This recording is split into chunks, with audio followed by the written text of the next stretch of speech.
desde el enfoque de la accesibilidad universal como estrategia para garantizar su derecho en México. Quienes apoyan desde la parte de tutoría es la doctora Liliana Romero Guzmán, como tutora externa, el doctor Jonathan Hernández Omaña, como tutor adjunto, y tutor académico, la doctora Verónica Ferreira. Tenemos la palabra al alumno Jorge Lucio, recordándole y recordando a los que nos faltan aún por pasar, que son 15 minutos y 10. Perfecto.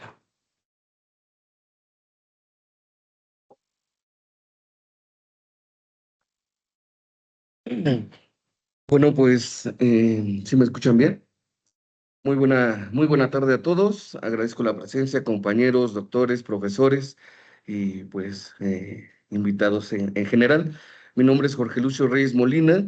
El día de hoy les voy a platicar el tema que estoy desarrollando en el trabajo de investigación para, pues obviamente, la especialidad en accesibilidad universal en la arquitectura de la ciudad, titulado El agua regenerada desde el enfoque de la accesibilidad universal como estrategia para garantizar su derecho en México. Como parte introductoria, me permito comentarles que la escasez del agua es uno de los mayores desafíos en la actualidad. De acuerdo con la Organización de las Naciones Unidas, para 2030 se tiene una demanda que superará prácticamente la oferta en un 40%. De acuerdo, obviamente, también con la Comisión Nacional del Agua, nos menciona que México no es la excepción, teniendo pues obviamente una disponibilidad per cápita que ha venido disminuyendo en las últimas décadas de manera considerable. A través del Sistema Nacional de la Información del Agua, este organismo nos dice que 11 de las 32 entidades federativas presentan un alto estrés hídrico.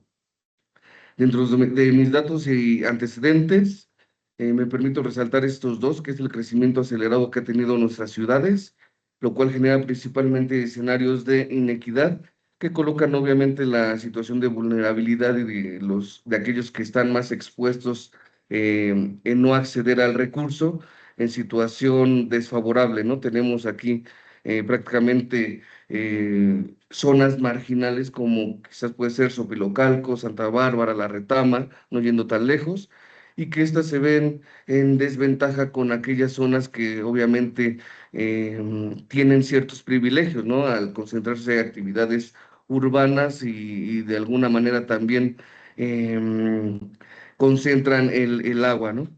La desigualdad espacial y los usos son otra de los puntos clave, ya que el 32% del agua renovable, entiéndase por agua renovable, aquella que es captada por las lluvias, se encuentra en la zona norte, centro y noreste de la República, la cual tiene el 77% de la concentración poblacional y que aporta un 82% del Producto Interno Bruto. En contraste con la zona sureste, en donde llueve más, con un 68%, lo cual también tiene una concentración del 23% de la población y esta representa el 18% del Producto Interno Bruto. En este esquema, más bien esta gráfica, les quiero compartir cómo se distribuye el agua de acuerdo a su uso.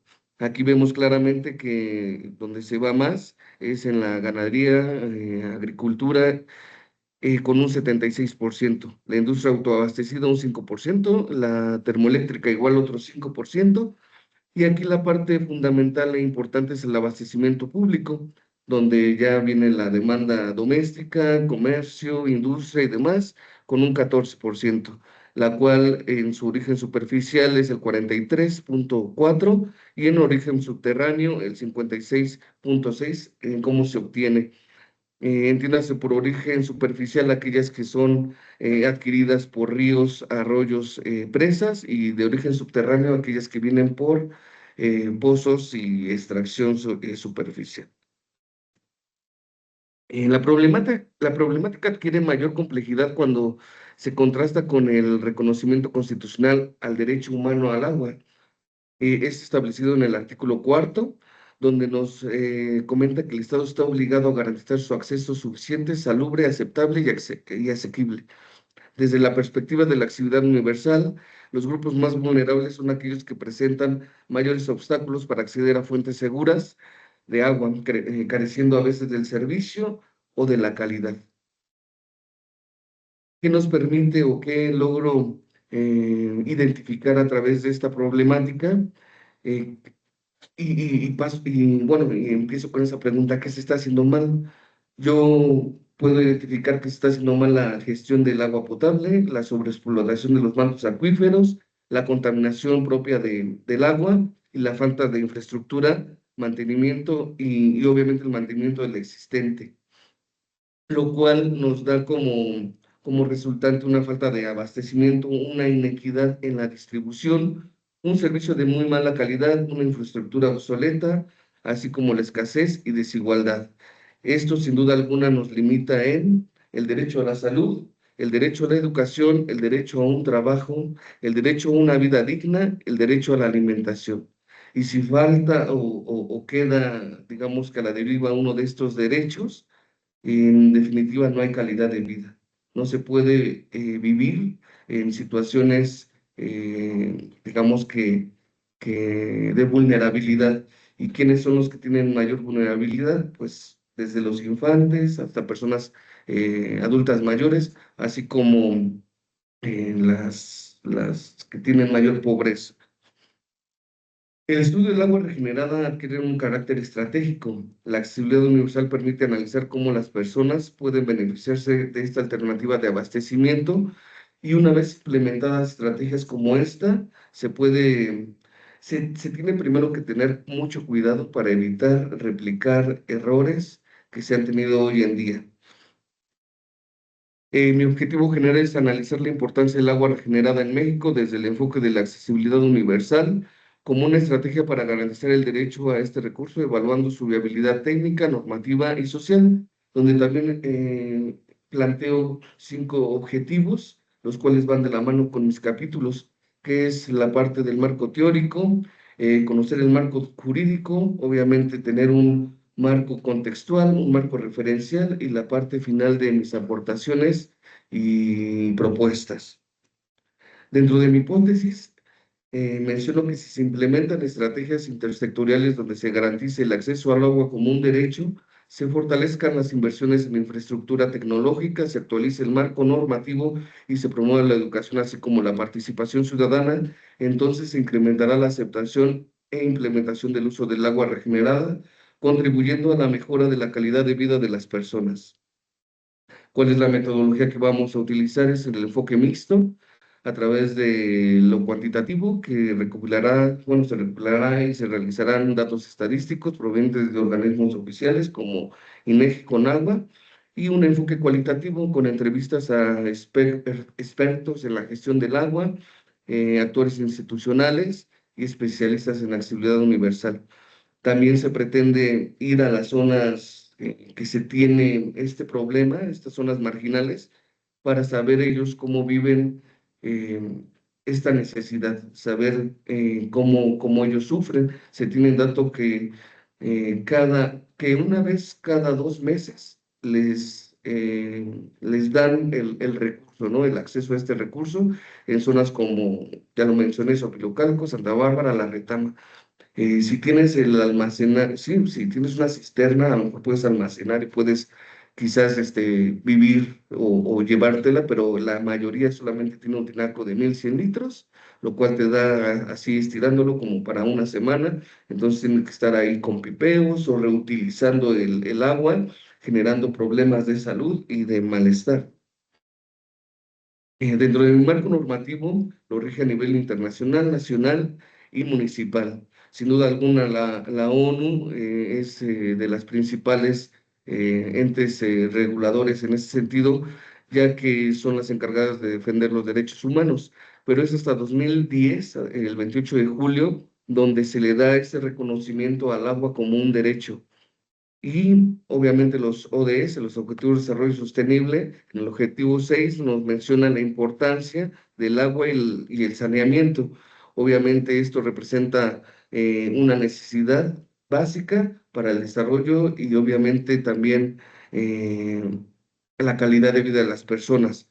A nivel nacional, sin duda alguna, la Constitución a través del cuarto, 27 y 115 constitucional nos representa y nos dice que el derecho humano al acceso, disposición y saneamiento debe ser garantizado. La ley general, la ley de aguas nacionales es quien regula el 27 y marca el uso, distribución y control de las aguas. Cabe señalar que las normas oficiales mexicanas forman parte fundamental, son las que regula y obviamente supervisa con agua, y a través de las leyes municipales con la Ley de Agua para el Estado de México y el Reglamento Interior del Organismo Operador de Toluca. Quiero hacer el principal énfasis en estas tres normas: la NOM 01, la cual establece los límites permisibles de contaminantes para descargas de aguas residuales en mantos acuíferos. Esta es la más estricta y obviamente se pretende que los ríos, arroyos y demás ya no se estén contaminando. La NOM 07 establece los límites contaminantes permitidos en aguas residuales tratadas, esto para uso urbano. Se puede establecer para uso urbano de forma directa e indirecta y se puede utilizar, por ejemplo, para riego de jardines, limpieza de calles, de banqueta, entre otros. Pero esta no es para uso o consumo humano, solamente es para urbano. Y la 127 regula la calidad del agua que el humano o las personas pueden, digamos, que beber, ¿no? O pueden utilizar para sus actividades diarias.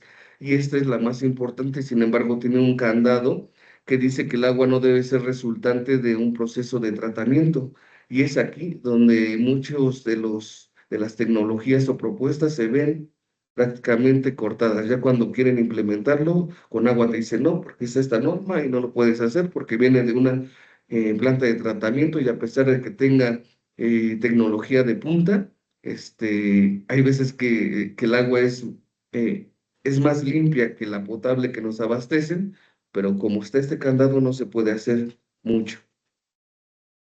¿Qué es un sistema? Un sistema es un ente complejo de elementos que se mueven en constante interacción. Esto nos dice von Bertalanffy en su teoría general de los sistemas, y pues habla que la teoría general de sistemas ofrece un marco conceptual idóneo para analizar el derecho al agua, y desde la perspectiva de la accesibilidad universal reconoce la complejidad y la interdependencia entre los elementos que conforman el sistema hídrico. Esto ya viene abordando un marco teórico, y el autor presenta este esquema, el cual llega a una entrada, un mensaje, una respuesta o salida y su retroalimentación. Nos dice el autor que el sistema o la teoría de sistemas puede ser tan compleja como lo demande el objeto de estudio, y que dentro de un sistema puede haber subsistemas que trabajan entre sí para poder lograr un bien común. Con base a estos esquemas se desarrolla este ciclo urbano del agua, que se propone como lo que debería o cómo debería funcionar este tema del agua regenerada. Tenemos el agua potable, la cual obviamente al llegar a la ciudad se contamina, teniendo un agua residual, la cual debe ser tratada en una planta de tratamiento, y ya tenemos una agua residual tratada. De ahí vienen los procesos primarios, secundarios, terciarios, si me permito decir que avanzados, para tener un agua regenerada de calidad, lo cual permita nuevamente regresar el ciclo y así estar utilizando el mismo elemento sin necesidad de estar contaminando, y obviamente que hoy en día ya no se tiene, digamos que la disponibilidad, debido a que vivimos en un estrés hídrico, ¿no? Y a la vez cuando se tengan que mandar a los mantos acuíferos, ya no se contaminan y se pueden estar saneando. Este otro esquema nos habla de que tenemos tres subsistemas: agua tratada, agua potable. Nos vamos a enfocar en el agua regenerada. Tenemos una entrada así. Dentro de este proceso, obviamente, vamos a tener elementos positivos y negativos. ¿Cuáles son los elementos positivos?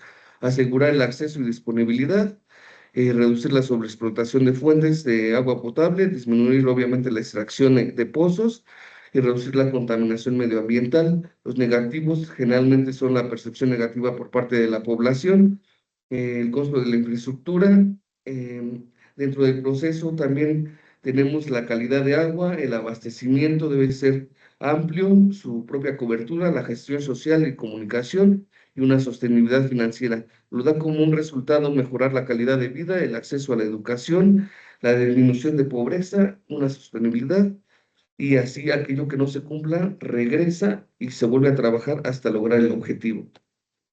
También analizamos el modelo de las 4K desde nuestro caso de estudio, esto propuesto, formulado por Katarina Tomaszewski, el cual lo utiliza para el cumplimiento del derecho a la educación. Sin embargo, al igual que la teoría de sistemas, este modelo puede ser replicable para otros estudios.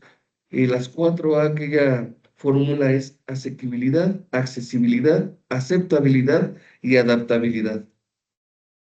Aterrizado a nuestro objeto de estudio, definimos que la asequibilidad queda como aquella que debe existir suficiente en infraestructura y abastecimiento. En accesibilidad no debe ser discriminatorio, esto va para todos, es para todos. La accesibilidad a fuentes de abastecimiento en calidad y obviamente periodicidad.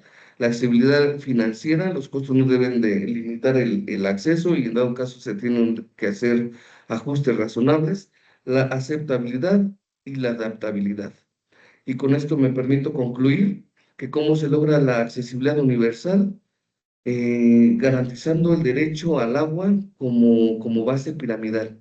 Con esto, a través de la asequibilidad, accesibilidad, aceptabilidad y adaptabilidad, podemos complementarlo para lograr tener la calidad de vida, digamos que en general, ¿no? Y pues muchas gracias.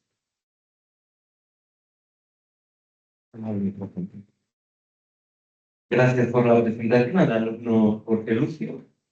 Damos paso a los comentarios de la tutora externa, la doctora Liliana Romero Guzmán.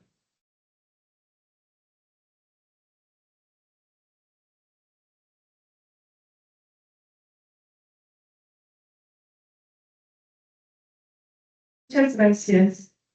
Sí, muchas gracias por tu presentación y por los avances que has mostrado en el semestre.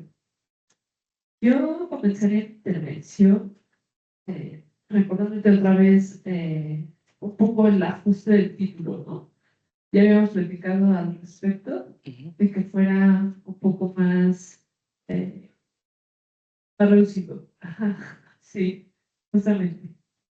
En la parte del planteamiento del problema, si bien abordas pues, la gran problemática que puede tener el agua tanto a nivel internacional como nacional, creo que está demasiado general ese planteamiento del problema. Creo que tienes que enfocarlo precisamente a la problemática que tiene el agua regenerada. Enfocarlo un poco más a esa falta hasta de plantas de tratamiento, a esos tratamientos ineficientes, a esa gestión, pero más enfocada precisamente como al agua regenerada, no tanto a la problemática general del agua. Ya pasando a la parte metodológica que planteas, creo que también ahí habrá primero que indicar cuál va a ser tu zona de estudio, porque también dentro de esa metodología que tú planteas, está igual de manera general, dices que vas a tomar en consideración datos estadísticos, la parte cuantitativa de INEGI y de Conagua, pero ¿qué datos estadísticos? ¿Ah? Te vas a ir a los acuíferos, te vas a ir a las personas que tienen acceso al agua potable, ¿qué te vas a ir? Como que ahí tienes que especificar de manera muy puntual, ¿no? ¿Qué datos estadísticos son? Y lo mismo en la parte cualitativa, porque tienes lo mismo de entrevistas, toda esa parte que pretendes hacer, pero ¿a quién le vas a hacer esas preguntas? ¿Cuál va a ser tu vocal? ¿A qué pasar a orientar? En la parte esto que manejas de las normas, de la 1 y de la 3, de ahí también yo agregaría la 2. De hecho, la 1, la 2 y la 3 semana lo tienen que cumplir los organismos de agua de los municipios, precisamente como lo marca con agua. Y yo creo que también, ya en esa última parte, cuando hablas de las 4 A's, tienes que enfocar este trabajo a esa parte que también habíamos comentado en el coloquio previo de la aceptabilidad. Porque siento que el trabajo está muy bien, o sea, sin embargo es muy ambicioso el tratar de que en una propuesta nos vayamos de tratar el agua a que la gente ya me la acepte como potable.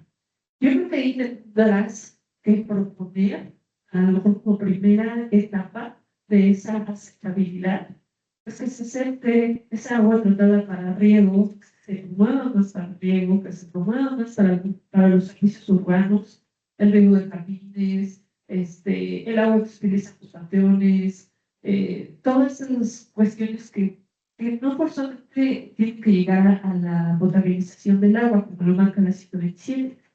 Sin embargo, creo que ahí tienes tú que ser muy cuidadoso porque el plantearlo, digo, no está mal, sería lo ideal, pero plantearlo del agua residual a la potabilización en esa parte de aceptabilidad, creo que todavía nos falta mucho camino por recorrer. Yo creo que tendríamos que establecer muy bien esa primera etapa de aceptabilidad nivel urbano, de esa agua tratada para servicios urbanos, y ya después pues poder plantear otras cosas. Pero creo que debieras acotar mucho todavía el trabajo para que en este periodo que te queda de especialidad, pues pudieras concluirlo de manera muy eficiente. Muchas gracias. Gracias, doctora. Bien. Y continuamos con los comentarios del doctor Jonathan. Sí, bueno, ya hemos comentado varias veces sobre el trabajo. En efecto, yo creo que hay que terminar de redondear. Pues realmente hay que ver dónde realmente hay que checar también por la interacción. Creo que habíamos de las SAS para terminar de amarrarlas en lo que sería en el proceso de ya la parte de práctica, que ahí es donde probablemente se va delimitando.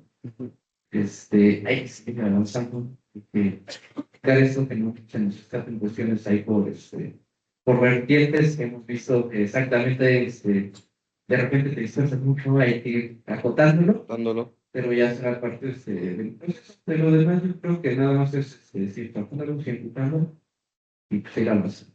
Muy bien. Gracias. Claro, Jonathan. Y seguimos con los comentarios de la tutora académica, la doctora Verónica Sendejas.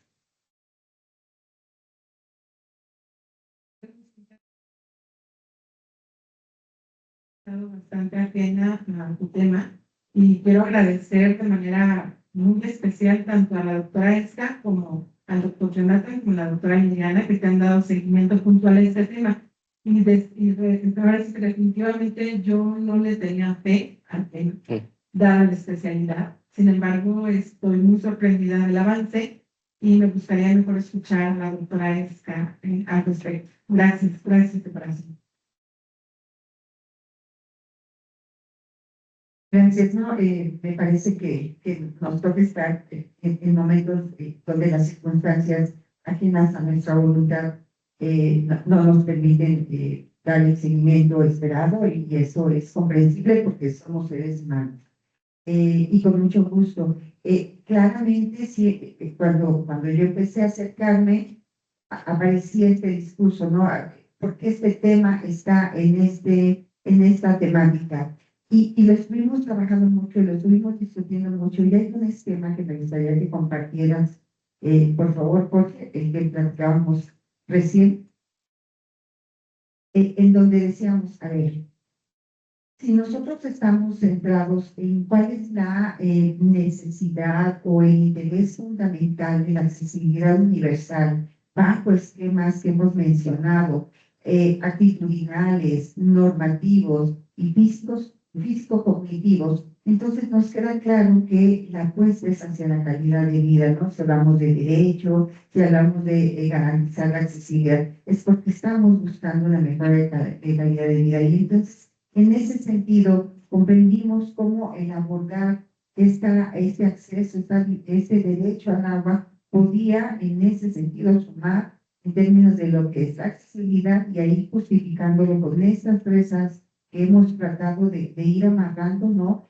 La accesibilidad, la adaptabilidad y la misma accesibilidad, ¿no?